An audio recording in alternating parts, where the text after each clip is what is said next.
What if Beauty and the Beast was never meant to be a love story? Beneath the chandeliers, enchanted mirrors, and waltzing couples lies a tale rooted in fear, obligation, and psychological survival. Long before it was softened into a romantic fantasy, Beauty and the Beast functioned as a moral instruction, not about seeing past appearances, but about learning how to endure captivity with grace. It is a story not of choosing love, but of adapting to power. This is not a fairy tale about falling in love with a monster. It is a story about learning how to live with one. Beauty as currency, not choice. From the beginning, Beauty's value is clear. She is not admired for ambition or strength, but for her gentleness, modesty, and willingness to sacrifice herself for others. Her beauty is not empowerment. It is currency. It is something that can be traded, offered, or surrendered to settle a debt. When her father loses his fortune and later stumbles into the Beast's castle, the rose, he plucks is not an innocent mistake. It is an act of entitlement, the assumption that beauty exists to be taken, and the punishment for this theft is not the merchant's life. It is his daughter's. The Beast does not demand gold or blood. He demands substitution, a life for a flower, a young woman for a man's mistake. Beauty steps forward without protest, not because she is brave, but because the world she inhabits has already taught her that her life is expendable. This is the first lesson of the tale. A woman's body and future are acceptable payment for male transgression. The castle as a gilded prison. Beauty's arrival at the castle is often framed as magical. Doors open on their own, tables fill with food, rich gowns appear without being asked for. But luxury does not equal freedom. Beauty is not a guest, she is collateral. The Beast does not chain her or lock her away. He does not need to. The castle itself becomes a beautifully disguised prison. Beauty may walk its halls freely, but she cannot leave. Her comfort exists only within the boundaries of her captivity. This illusion of choice is crucial. A prison that looks like a prison invites resistance. A prison that feels safe encourages compliance. The Beast ensures that beauty lacks nothing except autonomy. The historical fear behind the tale.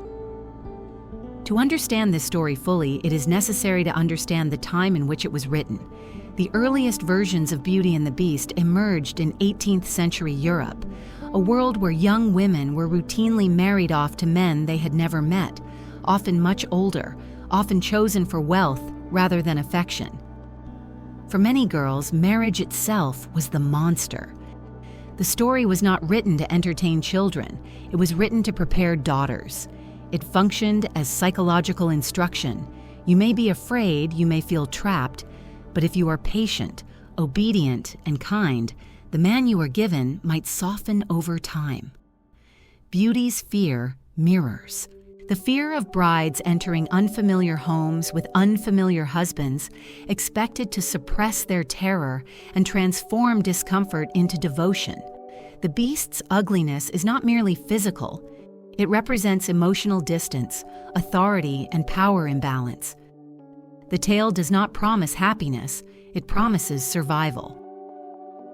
The Beast as fear made familiar. The Beast is not dangerous because he is openly violent. He is dangerous because he is unpredictable. He rages, he sulks, he looms. His temper fills the space, forcing Beauty to remain constantly aware of his moods. Each night, he asks her the same question, "Will you marry me?" This repetition is not romantic persistence, it is pressure.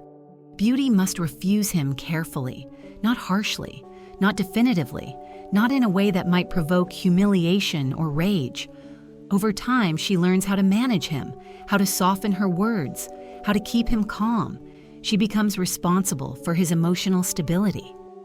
This is the moment where fear begins to transform into familiarity, and familiarity in this story is mistaken for love.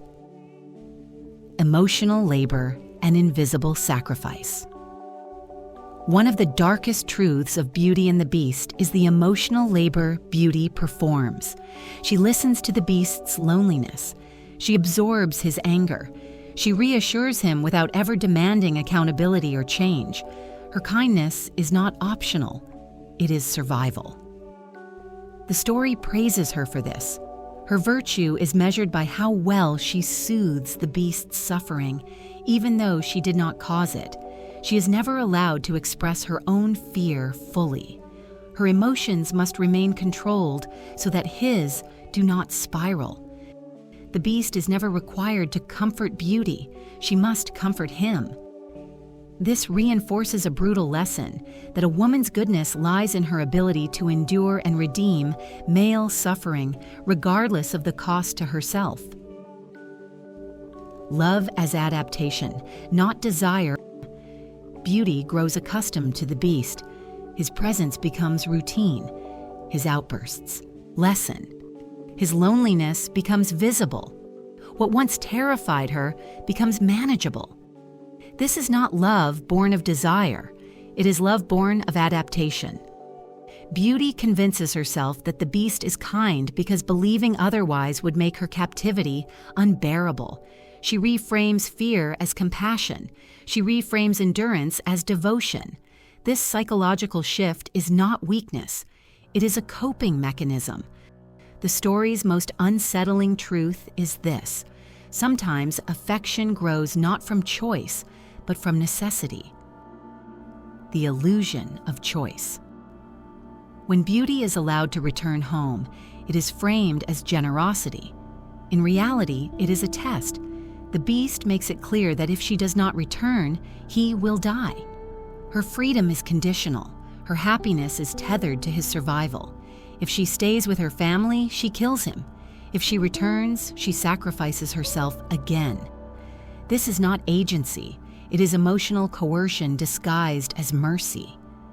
When Beauty runs back to the castle, the story calls it love, but it is also guilt, responsibility, and learned obligation.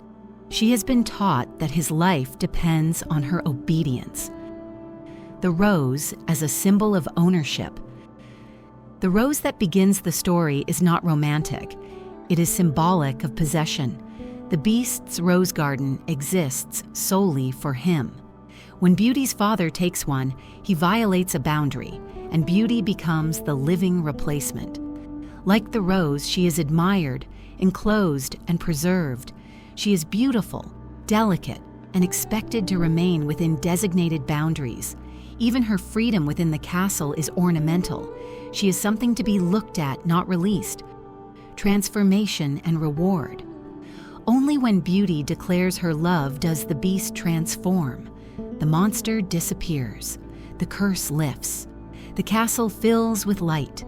The story rewards Beauty's endurance with beauty, wealth, and status. Her suffering is validated. Her captivity is justified retroactively. The message is unmistakable.